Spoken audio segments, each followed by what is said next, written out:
Tekrar merhabalar. Kanalıma, mutfağıma hoş geldiniz.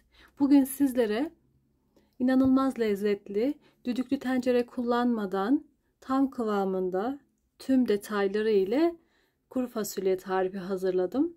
Videomun sonuna kadar izlemenizi tavsiye ederim. Son aşamasına kadar birçok detay var. Hemen yapılışına geçiyorum. Öncelikle fasulyelerimizi ayıklıyoruz. İçinde taş, kum olabilir. Daha sonra genişçe bir kaba üzerine bol su ekleyerek ıslıyoruz. Fasulyelerimizin şişmesini sağlıyoruz. Hava serinse mutfakta bir gece bekletebiliriz ya da sabahtan koyup 5-6 saat sonra da şişebilir fasulyelerimiz. Suyu azalırsa biraz su ekliyoruz.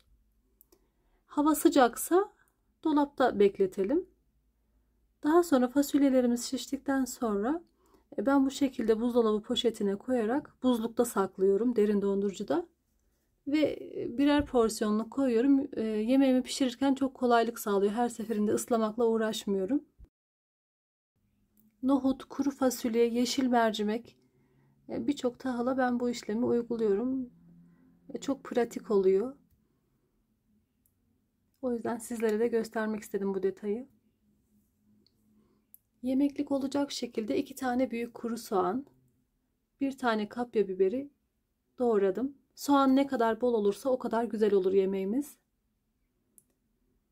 Evet, şimdi buzluktan çıkardığım bir miktar fasulyemi haşlamaya alıyorum. Su miktarı üzerini geçecek kadar olacak. Kapağını tam kapatmayalım. Köpürecek çünkü. Kısık ateşte haşlıyoruz. Fasulyelerimiz hafif yumuşayana kadar haşlamaya devam ediyoruz. Ve üzerinde ara ara biriken bu köpükleri alıyoruz.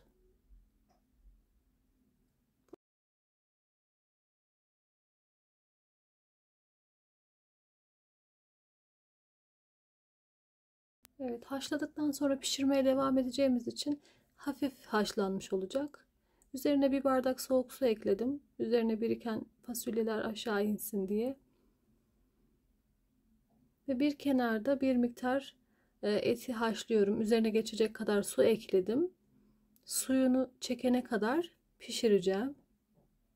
Evet, etim suyunu çekti. Üzerine biraz sıvı yağ ekliyorum.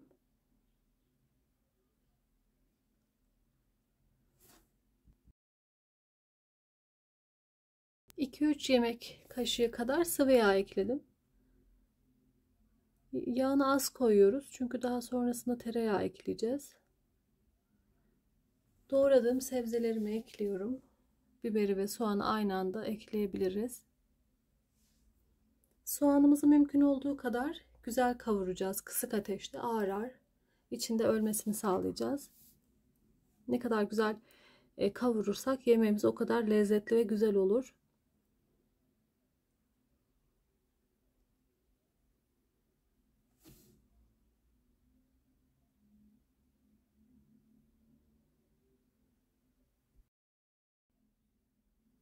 Ara ara kontrol ederek kavuruyoruz soğanımızı ve biberimizi.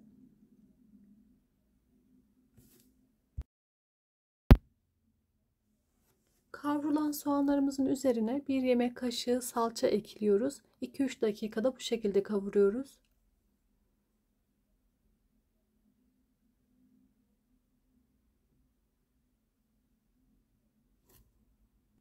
Üzerine tuz, karabiber ve pul biber ekliyoruz.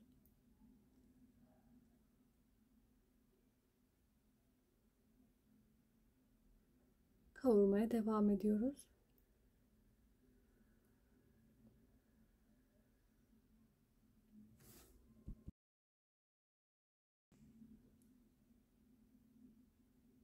Evet, artık fasulyelerini ekleyebiliriz. Haşladığımız suyuyla beraber ekliyoruz fasulyemizi. Isladığımız ilk suyunu dökmüştük ama haşlama suyunu dökmüyoruz.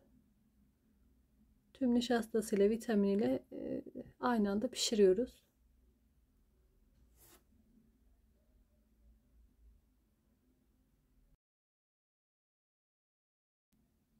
Evet, su miktarı bu şekilde, üzerini geçecek kadar.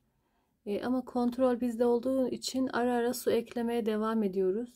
Çünkü suyunu çekiyor bir süre sonra. Nişastalarını sala sala yavaş yavaş pişiyor. Düdüklüye koyduğumuz zaman bazen ya çok fazla pişiyor ya diri kalabiliyor. O yüzden tencerede pişirme yöntemi her zaman daha iyi. Suyu azaldıkça üzerine su ekleyebiliyoruz. Kontrolünü sağlayabiliyoruz yemeğimizin. Kısık ateşte yaklaşık yarım saat pişti. Bir tane alıp ezerek kontrol ediyoruz parmağımızla. Hafif diri. Ben biraz daha pişireceğim. Bir 5-10 dakika kadar daha pişiriyorum. Üzerine bir su bardağı sıcak su ekledim. Bir müddet daha pişirdim. Ve lokum kıvamında harika bir ana yemek oldu. Ocaktan aldıktan sonra üzerine biraz kimyon ve biraz da tereyağı ekliyorum. Birazdan size onu da göstereceğim.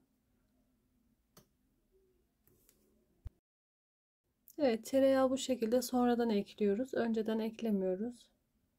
Bu şekilde çok çok daha lezzetli oluyor.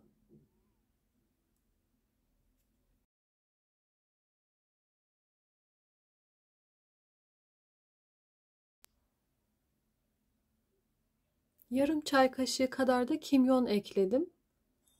Kimyonu fazla eklemeyelim. Baskın bir tadı olduğu için yarım çay kaşığı yeterli oluyor.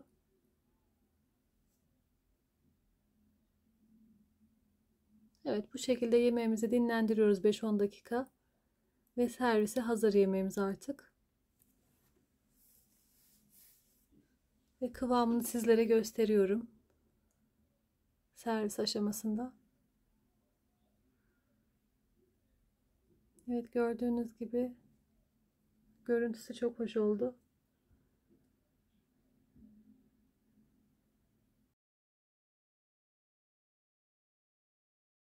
Tadı da aynı şekilde çok lezzetli oldu. Umarım sizler de bir de benim tarifimle dener ve beğenirsiniz.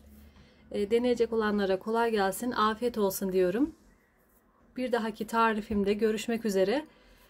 Beğenmeyi, abone olmayı, yorum yapmayı lütfen unutmayın. Kendinize iyi bakın. Hoşça kalın.